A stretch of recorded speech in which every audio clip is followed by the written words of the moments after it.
For today's adventure, we are at the Old Growth Forest Split Rocks Trail. It's a trail that I stumbled on by accident, just looking at pictures on Instagram. And this trail, the land is owned by the Big Brothers and Big Sisters of Central Ohio. It's right outside of Camp Odeaqua. It's a lesser known area just outside of Hocking Hills. So come with us and check out our adventure.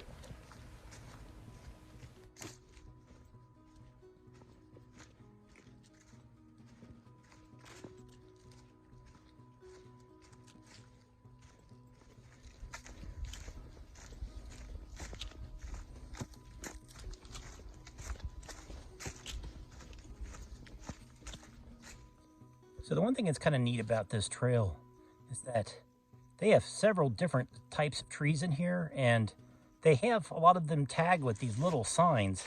So most of the ones that we've seen in here so far today, we've never heard of before. And maybe that's because it is an old growth forest, but this one, being shagbark, well, that's pretty much exactly what it looks like. So we've now come into the area at the bottom of this trail. So there's a reason why they call this Split Rocks. This is a pretty unique area. As you can see, there's all these huge boulders down here around this area. We're going to try to figure out how to get down in here, and we're going to go explore around this area, go see what we see. But this is why they call it Split Rocks. Okay, so we found a pathway with a little scrambling to get down to the base of these rocks. So we're going down and gonna go explore and see what we see down here. It's pretty slippery.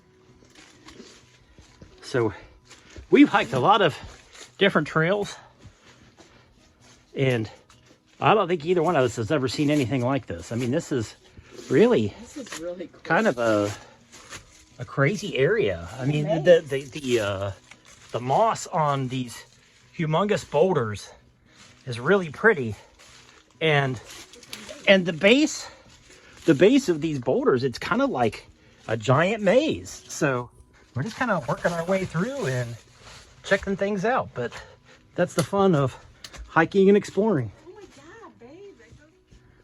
Okay, we're exploring through here, and this is like just a continuous maze of boulders and passages in between them. It's honestly, you could probably spend hours here. This is really cool.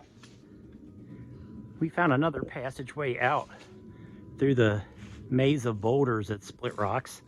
I'm just kind of scoping out and checking out the area, but this place is really cool.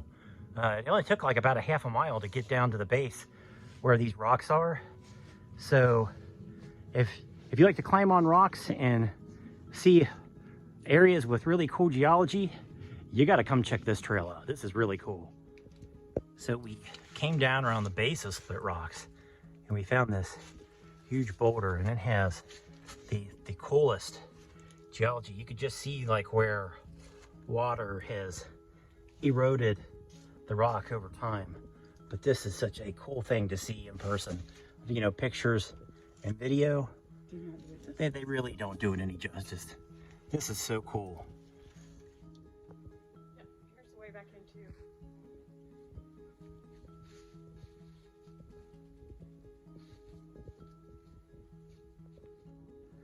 So this is crazy. You could see these two big boulders like slamming against each other, and you have this tree kind of growing like right in between the two. How crazy. Okay, I found this little hole that we could crawl through, and I peeked my head around to see where it came out or if it had a passage to come out.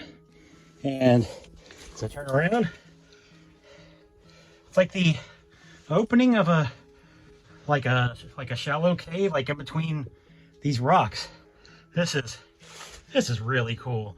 I mean, I've never seen anything like this in my life. What a neat place this is. So this is the outside of the little cave area that we just crawled through. So cool.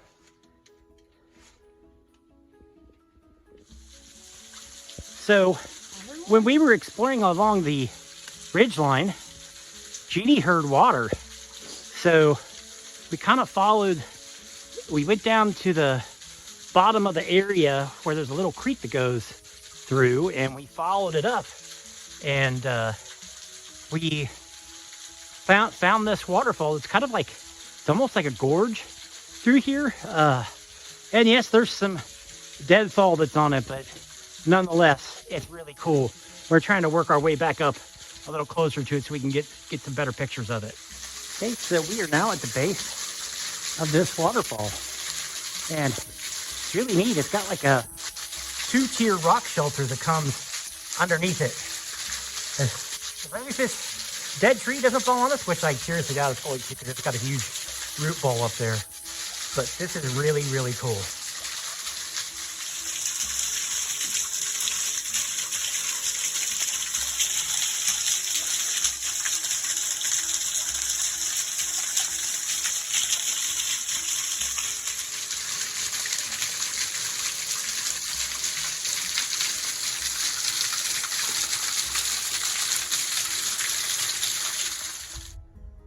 So on the pathway back to the car, we found a little side trail that goes to this lookout that's on top of this boulder here on the Splitrocks Trail. I wish it was a prettier day. It's like, but unfortunately it's kind of cold and gloomy today, so there's no sky interest or anything, but I'm sure on a pretty day it'll be pretty awesome up here.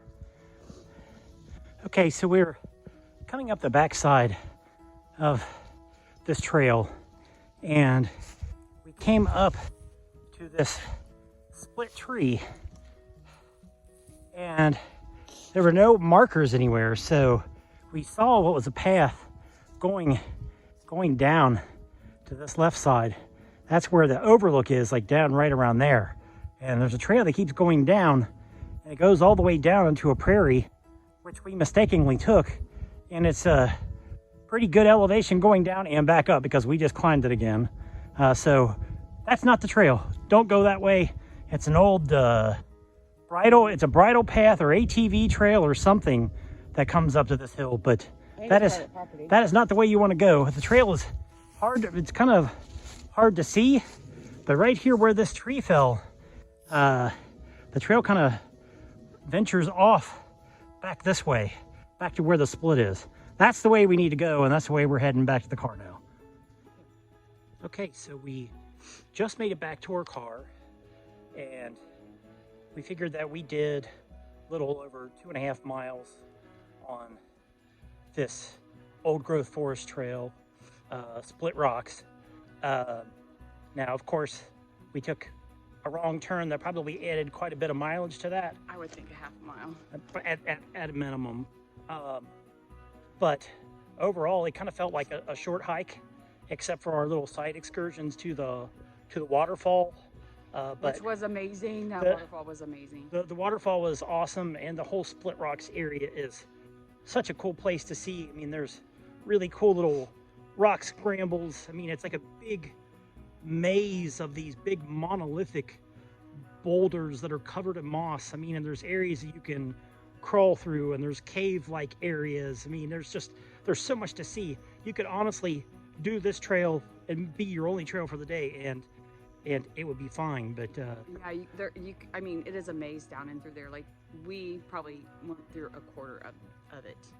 That's it. We're supposed to get rain, or we would stay longer. Yeah, so today's weather forecast, it's like as the time progresses and later it gets today, the chance of rain increases, and by 5 o'clock it should be raining pretty well. So I think today's hike has inspired us to maybe hit a couple other things while we're in the hiking area. So we're going to see what we can squeeze in. So we're going to head down the road and go to our next destination. So stay with us.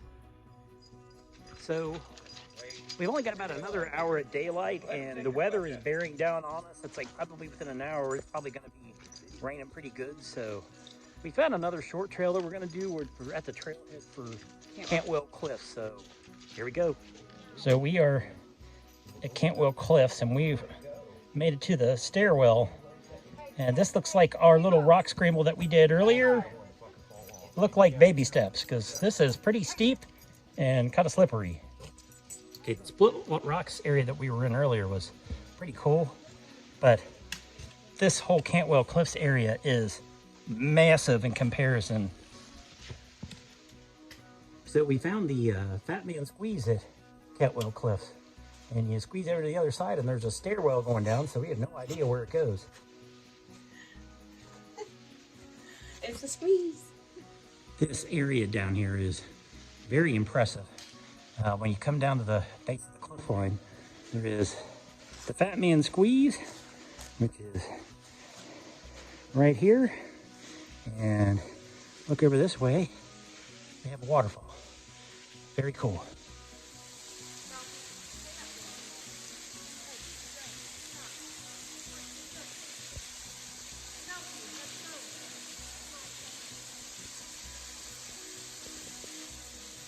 So I'm at the side of the waterfall, and you can see how tall this is. I'm not sure what the overall height is on the waterfall at Cantwell Cliffs, but you can see Jeannie as a size comparison. You know, it starts up there and it goes all the way down. So I bet you that's probably at least 100 feet, if not more. Really, really cool. On a side note, if you come to Cantwell Cliffs with your children, you may want to keep them up on the trail part where the guardrail is, because this is a sheer drop-off where the waterfall goes down, and there ain't no surviving from a fall that high. So keep your kids with you and keep them on the trail. And here I am behind the waterfall at Cantwell Cliffs. This is really awesome.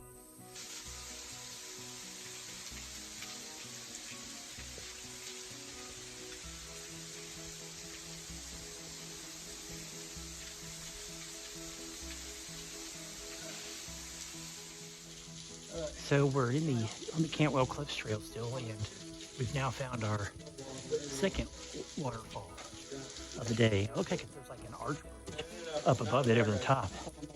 Yeah. Very, very cool.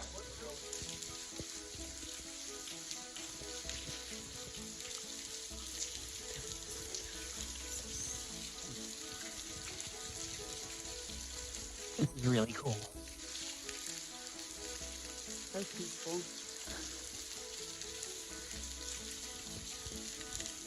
So we came up the stairs from the waterfall. And by the way, the stairs are extremely sketchy.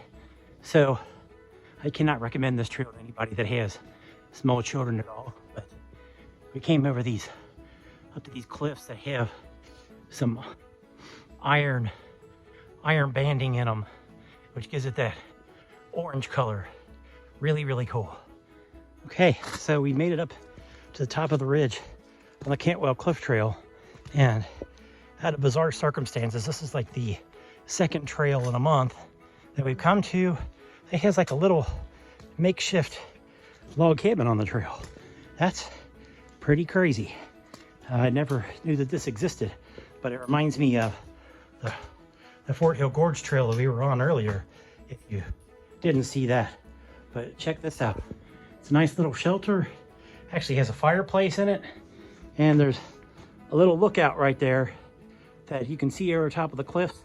And we just figured out it's like a 120-foot drop right there with no guardrails. So yeah, I'm not gonna go check that out. 220. So we're at the top of the ridge trail, and up here there's not too much to see, but at least there's still some greenage on the trees.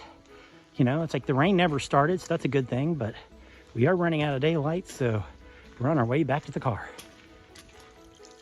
So on our way back to the car, we found the water source of the last waterfall that we saw, and it goes straight through here, down underneath this little bridge that we're on, and goes down this little chute and over the top. And right down there is a little gorge area that we were in just a few minutes ago, where we were taking pictures of the waterfall. Really cool. Well, surprise, surprise. Coming out on the trail, we have less than 2/10 of a mile to get back to the car, and we found our third waterfall of the day. It's a nice little bridge that they built to cut over the trail and to cut over the water source there, but you can see that's a sheer cliff that goes down probably anywhere from 80 to 100 feet at least, I would imagine. We saw the water source for this when we were walking through. We didn't know where the falls were. There's a way to get to it. Well, now we know. Okay, so we've made it back to our car at the end of the Cantwell Cliffs Trail. We figured it was about 1.3 miles in length. And how many feet did you say it was in elevation? 329 feet elevation. So there's a lot of up and down. So, And sketchy steps. Several sketchy steps, and there's some areas that there's just a single cable that is protecting you from a sheer drop-off. So I'd say this is a no-go for little kids. No, I would not. At all. It's like, plus the steps were really sketchy, and I think little They're kids very slippery. would probably have a problem with it. Of course, we're here on a, it never rained today, but the steps were pretty wet, and there was a lot of leaves covering the trail, so It's been raining. anywhere where there are steps, it was kind of slick, so you had to be real careful. But I'd say overall, it's like between It was a great day. between Splitrocks and Cantwell Cliffs, this was an awesome day of Yeah, hiking. it was We- awesome. I mean, We had, four waterfalls. rocks to climb on, stuff to see. It was awesome. What an awesome day. I think we're gonna say that this is the end of this adventure. Yes. If you like our video, please give us a like and subscribe. And have a great day, everybody. Thank you.